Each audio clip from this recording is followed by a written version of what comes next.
Hey, what is up, you guys? It is Tyler. Welcome back to the Tyler Williams channel. And welcome to our first ever World Wrestling Ring Stardom review. Guys, I know I said I wasn't going to start reviewing Stardom until 2020, but there's been such a high demand for me to talk and review and just discuss Stardom lately that I feel like I just had to get this out this year before the year was over. And I just checked out Stardom's year-end Climax 29, which is one of their biggest shows of the year, and it was only fitting that I would do that as my first Stardom review. So I hope you guys are happy. I want you guys to do me a favor and smash that like, but let's get this to 15 likes because I put this out way earlier than I expected to. So let's get this to 15 likes, and we'll do a lot more in the coming weeks and hopefully months in 2020. That being said, guys, let's get straight into the review. But before we get into that, let me just say a few things. I know technically all of you are new viewers to me reviewing Stardom, so let me get this out right now. I am really new to this product. I've known about Stardom since really Kairi Sane came into WWE, which was 26. I've known this product for the last 2 years, but I actually just started getting into it like 3 months ago. So I do not know everybody on this roster. I don't know all their backstories. I don't know their history of championships and where they've gone after, where they've been prior. I don't know all this information. I do know some, but I don't know all of it, so please excuse me if I don't know everything there is to know about this product. I'm just giving you guys a head start. Also, to reiterate, I'm new to this product, so I have to learn how to pronounce these names correctly. Now, I have a good idea how to pronounce them, but I might botch a few names here and there, and as I always tell you guys, if I do say name incorrectly or if I flub something, go in the comment section and let me know, hey, this is this. I swear I won't get mad at you guys if you tell me how to pronounce something correctly. Like that's helping me enhance the experience for you guys. So I'd appreciate it kindly if you did that. And one more thing, I want to give a shout out to 3 guys who I think deserve a lot of credit in the YWC because these guys talk a lot about Stardom, and if it weren't for these 3 guys, I don't think I really would be reviewing Stardom right now, and that is Strugovic Okametal, who I've had on his channel just a week ago for my preview for year-end Climax. JMD, who posts a lot of Stardom videos, like actual matches from Stardom, and does his own commentary over it. That guy is awesome. If it wasn't for him, I wouldn't be able to watch all these matches before I actually got a chance to subscribe to Stardom World yesterday. So big ups to him. And then Twitwow, who I've taken liberty of listening to some of their commentaries over for the last few weeks leading up to this, and they're pretty good at what they do, and I appreciate those guys. One of those guys just followed me on Twitter, actually, so big shout out to Strugovic Okametal, JMD, and Twitwow. Go follow those guys and go tell them I sent you. That being said, we're going to hop straight into our first ever Stardom review. So, this was technically, I guess, the pre-show, since we don't really consider this the main show. It's 0-0 on Stardom, not 0-1, so I guess this is technically before the show actually happened. But we have a 6-woman tag match between the team of Hina, Rina, and Leia Onozaki versus Itsuki Hoshino, Saya Ida, and Saya Kamatani. Now, I need to say that Saya Ida and Saya Kamatani, prior to this match, I've seen wrestle Hazuki in her match, I believe it was 115, where she faced like all of Oedo Tai, and they ended up challenging her, like, you know, just to get some, get some matches under her belt. So they're technically all classified as young lionesses. Well, at least I'm going to call them that, if no one else. So I'm going to classify them as the young lionesses, since they're all young and upstart and really not really bottom of the barrel. They're getting pins, they're getting experience. So I got my eyes on all those girls the same way I got my eye on Shota and Renarita when they first started. I got my eye on these 2 girls right here. Saya Ida and Saya Kamatani, they impressed me the most in their matches with Hazuki when I first saw it the other day. And in this match, I would say that they did a lot of good work in here, especially Saya Kamatani. There's something about her, and I think it's her athleticism and just the way she's able to execute these flips and stuff. And mind you, I haven't seen every single Stardom match of 2019, so maybe there's like some really talented wrestlers on Stardom that I haven't seen a lot of their matches of, so I don't know. But so far, Saya Kamatani, she does a lot of flips, a lot of aerial moves that I really don't see too many other Stardom wrestlers doing, maybe aside from Azumi. But, so she's got my eye. Saya Ida, she's definitely one of the bruisers. I can see her becoming a bruiser in that kind of like young lioness division. I got high hopes for her. As for Hina and Reina, I've known about them for a while, and they're like the youngest in Stardom. They have some potential. I can't wait. I've heard they got a match announced for Stardom Wrestle Cinderella, a show I will be attending in Japan. I'll be announcing that in just a few days when I be doing my predictions for Wrestle Cinderella. Leia Onozaki and Hoshino, I mean, they didn't really do too much for me, especially Leia Onozaki. I think she might be the weakest of the bunch, but I think in due time she'll probably get better. I think all these women will get better. They'll probably all be like fucking better wrestlers than I will ever be. So, anyway, to highlight Leia, I will give her credit though. She did some really nice judo throws in this match. Some nice judo throw takedowns. Even though I feel like that was the only thing she did, she did some nice takedowns in this match. And I talked up Saya Kamatani all the time in this match, in this like review. And what do you know? She finished up the match with a standing shooting star press onto Hina for the pin. Overall, very fun tag team match. Overall, just a decent fun tag team match. Nothing special. Just a nice tongue coater to get you ready for the main show. We then get the founder and owner of Bushi Road, Takaki Kidani. I hope I act like I didn't even say that name. Alright. The Bushi Road founder and owner stepped into the ring to remind us all that Stardom was purchased by Bushi Road and that he hasn't seen a Stardom show before. So I'm like, alright. But he's done his research, and he can't wait to see this brand out and help them grow. And this brings out Hana Kimura. And Hana Kimura comes out here, and she's very, very pissed at the founder and owner of Bushi Road because he is not following her on Twitter. And for a woman who has a theme song that says, "You blocked me on Facebook, and now you are going to die," yeah, I would not want to be in her line of sight at this point. So she proceeds to slap the shit out of the Bushi Road owner, and she basically opened the show saying everyone have a good show. So, you know, nice show opener. They definitely are stocking a lot into Hana Kimura, and I am too. I see a lot of potential in her. I know she won the Grand Prix this year, and she didn't win the title, but you know, she won the tournament, so that's a big deal for her. I think in 2020 we could possibly see her as the Artist of Stardom champion. I mean, not the Artist of Stardom champion, Wonder of Stardom champion. I don't know about World of Stardom champion this early, but I think maybe she can win the white belt. Let's get into the main show here. So the first match we had here was Natsu Sumire, Session Moth Martina, and Jamie Hayter versus Ruka, Death Yamasan, and Jungle Kyona. Oedo Tai knows how to have fun, guys. At least these three members know how to have fun. They come out here with their beers, and they're drinking, and they're spitting, and they're dancing all over the place with the Christmas caps on. I'm like, oh shit. I'm Tokyo Cyber Squad, but holy shit, this looks like a fun faction. Let me see what Oedo Tai's up to next time. And they had a pretty fun pre-match promo. And the thing I love about Stardom is that they have pre-match promos for all these women. And it's brief. It's like 30 seconds, a minute, whatever. They're in and out. They give her a little brief thing going into their match. I like it. I like this. I don't think there's really any companies that do this aside from Stardom. So I definitely find that very unique about this product. So first thing I'll say in here is that I know about Session Moth Martina through her independent wrestling in the States. And I've not really taken her seriously because, you know, she's a comedy character. I've never really seen her in a good match, but, you know, that's what she is. She's drinking beer, she's a partier, that's her gimmick. And Jamie Hayter, I've known her through her work in AEW, and she's only had 2 matches, but still. And she's a regular in Stardom, so I'm actually pretty excited about that. So is Bea Priestley, who wasn't on the show, sadly. And Jungle Kyona, I've heard enough about this woman for the last year to know who she is.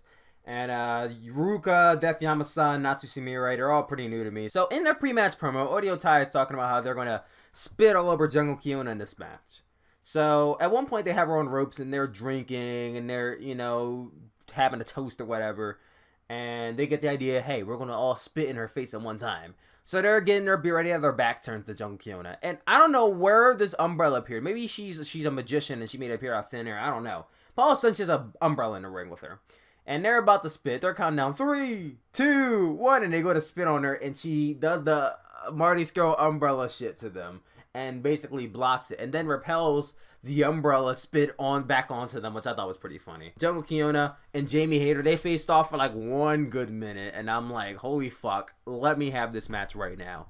Like, these are 2 women who are pretty power heavy. So I would love to see this match. Now, I'm not sure if they've had a match in Stardom before. I might have to look it up after this video. But this right here made me want to see this match, like, already. And they were only ring for 1 minute. And when they tagged out, I was very disappointed. So then we got Sumire and Ruka in the ring for a little bit. Sumire and Session, they did a double Bronco Buster on Ruka. And then that's when Jamie got in the ring and they're about to do a triple one. So they're about to get a triple on her, but then she was stopped by Death Yama-san. In the end, though, it was Natsu Sumire who got a bridging pin onto Ruka for the pin, and Oedo Tai won the match. Pretty fun, no complaints. I spotted a wild CM Pulse in the crowd, so big shout out to my man CM Pulse who watches a lot of Stardom, but if it weren't for him as well, I gotta shout him out too. I probably wouldn't know too much about Stardom. We didn't get to the next match for the Artist of Stardom Championship. The reigning defending champions, Utami Hayashishita, Azumi, and Momo Watanabe, going up against Starlight Kid, Tam Nakano, and Saki Kashima. Y'all don't realize how many times I stammered and stuttered trying to pronounce Utami's name, so from now on, it's just going to be Utami until I can find out how to pronounce Hayashishita correctly. So Queen Quest refused to shake the hands of stars for the match. How fucking rude. But this was a really dope ass 6-woman match. Like, this was so much fun to watch. One of my favorite spots in here is when Azumi went to the top rope for a foot stomp and missed. I think he went the foot stomp onto, I think it was Starlight Kid, and she missed it. So this led to Saki getting in the ring, and she did a face buster onto her onto middle rope. So Starlight follows this up with a Tiger Feint kick. And this leads to Tom hitting probably one of the best looking German suplex bridges I've ever seen. She hits this bridging German suplex onto her, and then Starlight like rolls it into a jackknife pin. And I'm like, if they won the match right this second, I wouldn't be mad. This is a fucking dope ass finish, but she kicked out of it. And I'm like, god damn it. Azumi and Starlight Kid went at it for a little bit. They were hitting all their special moves on each other and kicking out of one, and it was like, I really don't want to call all the dope spots in this match. If you guys have Stardom World, just go watch this match and wait till GMD uploads it, because it was definitely a really good watch. In the end, it came down to Momo and Saki, and while Saki had her a lot of near fall, I mean, Saki got this one down a few times and I thought it was over, but Momo kicked out each time. She ended up hitting her Peach Sunrise. I hope that was the Peach Sunrise. She has like 3 finishers, and I think she did the Crunchy onto her to get the pin, which I think is the Peach Sunrise, but I might be wrong. Momo hits that move onto her and gets the pin to retain the Artist of Stardom Championships for Queen's Quest. And I'm like, damn, like, this was a really good fun 3-on-3. Now, normally in New Japan, they have multi-man tags to kind of advance the storylines, but there's rarely any, like, memorable spots or, like, really good tag matches in there, unless it's, like, a main event to a big show. But this is, like, a really good 6-woman tag that I watch over again. So I definitely praise this match a lot. Then we get into Natsuko Tora versus Hazuki in her retirement match. Hazuki's pre-match promo was just one sentence, and that's, I'll show you the best and worst retirement match. That is all. Like, Hazuki, straightforward to the point. Love it. We get into this match, and I'll be honest, it wasn't really anything special. Like, honestly and truly, it was nothing special. I mean, Hazuki, she had a lot of good spots in here. And from the matches I've seen her in, she's a damn good talent. I mean, it's actually kind of disappointing she's retiring, because I saw a lot of potential in her. And I'm just going to this match, and I'm like, god damn, like, she's a bright future ahead of her. But, like, listen, if she wants to retire at 22 years old, that is her right. She has every right to retire at any age she wants to. So, best of luck to her. I don't want to talk too much about this match. I want to talk more so about the ending of it. So Natsuko Tora hits Hazuki with a top rope leg drop and gets the pin. Tora ends up being the one to send her off. After the match, we get like about a good 10 minutes of Hazuki in the ring. She gets handed off a picture of her and Oedo Tai standing together and getting pictures with everybody. You had the president of Bushi Road come in there, get a picture with her. She gets handed off flowers by the young lionesses, and Queen's Quest come in there to shake her hands. He had this really sad background music playing in the background, and it's making me almost shed some tears, not even gonna lie. Jungle Kiona gets in a ring with her and slaps her in her face. And I'm like, oh, goddamn, Jungle. Like, what the fuck? And then she slaps her back. So I guess that's kind of their playful little rivalry they're playing off of there. Otherwise, I really wouldn't understand why the fuck she did that. But Kagetsu's mom gets in a ring. Yeah, her mother, because Kagetsu was in the main event. So I guess she couldn't do it. And we all know how much Kagetsu loves Hazuki. So this made so much sense. She shakes her hand and hugs her. Then Hazuki's family gets in the ring, and that damn near brought me to tears seeing her mom like crying because Hazuki was all smiles the whole time. Like in her face, you could tell she was trying to keep it together, but she was just smiling the whole time, and it was just so wholesome. And then her mom gets in the ring and she starts bawling, and I'm like, oh my god, I'm gonna fucking no, Tyler, keep it together.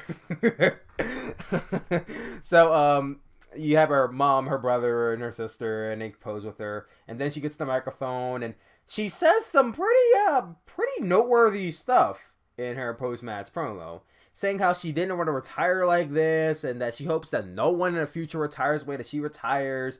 And she then says, "I hate Stardom, but I love everyone that supported me in Oedo Tai." And I'm just like, well, damn, like she's not injured. I didn't hear anything about her being injured, and that's why she has to retire. Like if she keeps saying, oh, well, I didn't want to retire like this, and I hope no one else goes down this path, but I hate, like, okay, so was there bad blood between her and Stardom? Like, I'm trying to... Now, from what I've heard, a lot of the women in Stardom are not really fond of Bushi Road buying out Stardom. So maybe that plays into it. Now, I've also just heard that Kagetsu is retiring as well, and that I think she got replaced as like a locker room leader. I'm just getting into all this shit. Your boy's just getting the tea, right? You have 2 members of Oedo Tai are like leaving now, so Stardom's gonna have to make some plans in 2020 to replace some great talent. Because losing Hazuki, who could be seen as the future of Stardom, is one big loss, but to lose Kagetsu,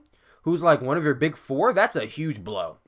Huge blow. So it's gonna be interesting to see how they bounce back from this. I mean, I don't want to say bounce back, but how they replenish who they've lost. So that should be really interesting going into 2020. But she retired with tears of joy, and that's all that matters, even though she left a lot of questions on my end. Then we get into the next match, Hana Kimura versus Giulia. These 2 went straight at it as soon as the bell rung. I mean, Hana Kimura went straight at her, elbowed her all the way down to the ground. Very aggressive. And you would have thought these women like had some bad blood and hated each other. And I know they did, but like it was balls to the wall action like throughout the entire match. Giulia smacked her with a chair. Then Hana Kimura got back at her with a chair shot like straight to the chest, outside of the ring, of course, because otherwise it'd be a DQ. Then it got back into the ring, and I'll just say this. I love Hana Kimura, but Giulia outclassed her. Like, in this match, I saw exactly why people like Strokovich Okametal were so high on Giulia signing with Stardom. Like, she is eyebrow raising to me. Like, wow. Like, all the smooth transitions she did from move to move and submission hold after submission hold. I'm just like, holy shit, this woman could do everything, can't she? Like I said, I love Hana, but she looked like a rookie in this match compared to Giulia. And I think Hana Kimura has a lot of time to improve, because it's not like I think she's the greatest wrestler of all time. She definitely is like good in the ring, but not that good. So we'll see in due time what they do with Giulia. But so far, I mean, she definitely killed in this match. I mean, she hit this like Stormbreaker like move on her. She hit a arm tucked tombstone and followed that up with an STF, which she smoothly transitioned into like this arm bar in there. I'm like, what the fuck is this woman doing? Like ZSJ, what you got some talent to live up to, man. But she didn't get her to tap out. Bell rung, time limit draw. Very disappointed by that, but it's alright, because after the match, they fist bump, and Giulia gets on the mic and says that she has not seen the last of Hana Kimura, and that they are not through yet. So we're going to get some more Hana Kimura and Giulia to come next year. Now, mind you guys, at Wrestle Kingdom, on the pre-show, on the dark match, we will be getting them teaming up with each other to face Arisa Hoshiki and Mayu Iwatani. So definitely not the last of them seeing each other in a ring, but Giulia says Arrivederci, and we are out of that. And goddamn, Giulia is going to be a future Stardom champion one day. Just wait. Then we get to the next match for the Wonder of Stardom Championship, Konami versus Arisa Hoshiki. You know, when I first started watching Stardom, I was like, damn, Hana Kimura, she's my number one. But Arisa Hoshiki, I think she's kind of taking her place. I don't think I could stand Arisa Hoshiki any harder than I am right now. Like, this woman, first of all, she has the most wholesome smile I've ever seen in my entire life. So that's just one thing that gets me right behind her right away. But she has the stiffest kicks. She's like a female Kota Ibushi, and it doesn't help that she's the shining star either. But I just love everything about Arisa Hoshiki so far. Konami, definitely a really good technical wrestler, and she showed it in this match. I mean, her and Arisa were kicking each other in the very beginning, so Konami could definitely strike. But there were times where she had her all locked up in these types of modified submissions and whatnot. And I'm just like, can I get Konami and Giulia in a match like right away? Like, oh, I don't want to spoil what happens in this match too much. I think you all need to see it. I thought this was technically, in my opinion, the match of the night. Konami being overzealous in this match kind of would cost her, because there was one spot where she hit this modified, like, Matt Riddle's Broderick onto Konami, and she went for the pin, and she lifted up Arisa's head at the 3 count. And I'm like, well, you could have just pinned her and beat her right there. But she lifted her up and went for, like, this Kimura-like armbar onto her, and she reached the rope. And I'm like, well, that's kind of your fault. Arisa, she followed this up hitting a springboard cutter, or as you would call in New Japan, an os cutter. Hit her Brazilian kick, and then hit her with a running high knee for the pin. Arisa Hoshiki retaining her Wonder of Stardom Championship. After the match, Konami licked her hand, and I said, holy shit, like, let me find out. I subscribe to fucking Stardom XXX over here. Arisa, she hopped on the microphone, and she called out Utami. She called out Utami. Put it that way. She said that she beat her in the Grand Prix and that she'll do it again. Utami came out here and she was hard on. Like, she came out here, she snapped the microphone out of her hand. She was cocky as ever, man. I'm just like, holy shit, like, this woman got all the BDE. It wasn't even Utami who put it out. It was Arisa who put out the challenge to her at the next Korakuen Hall show. And Utami accepts, saying that everyone should come out to the next Korakuen show to see her beat Arisa for the title. And I said, holy shit, I'm ready for this match. And I just started watching Stardom. Like, the build up to these matches are simple, but they're effective. And I love it. I can't wait. Now, I don't know if the next Korakuen show is technically their Stardom anniversary show on the 26th or the 16th. But I'm ready. I'm ready. Then we get to the main event, Kagetsu versus Mayu Iwatani for the World of Stardom Championship. This match went a little over 30 minutes, and I thought it was good.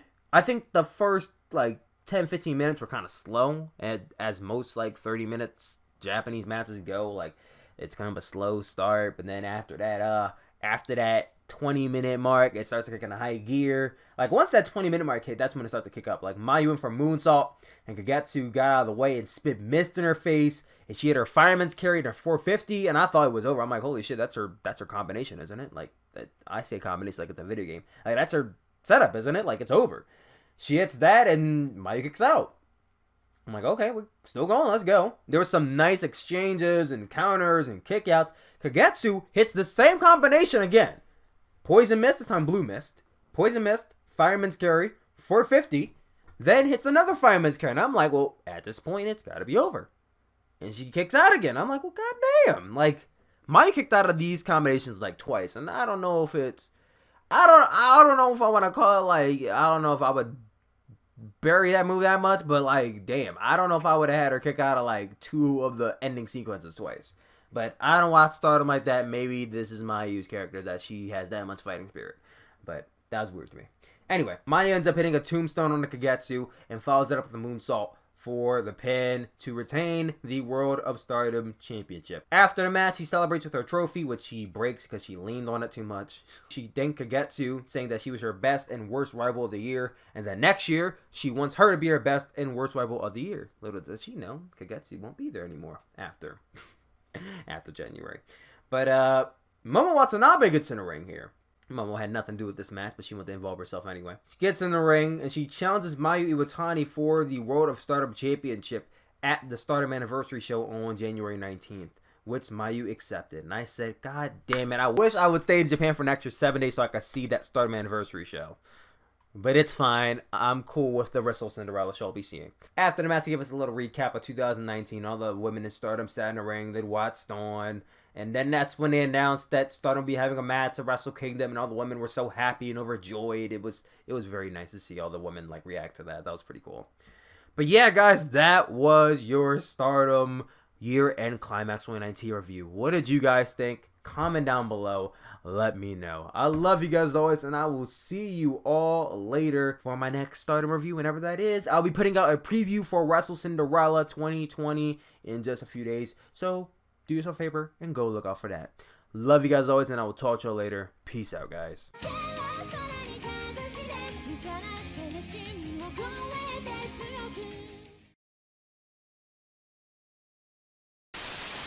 Samurai and Session, they did a double Bronco Buster on Aruka, and then that's when Jamie got in the ring and they're about to do a triple walk. Oh, baby, a triple! And stop. So they're about to get a triple on her. The reigning defending champions, Utami Hayashishita. Oh my god. Utami Hayashishita. So maybe that might play into why she's retiring. Maybe she didn't like the road that they were going, so she just decided to up and leave. Utami Hayashishita, Azumi, and Momo Watanabe. Y'all don't realize how many times I stammered and stuttered trying to pronounce Utami's name. So from now on, it's just gonna be Utami until I can find out how to pronounce Hayashishita correctly.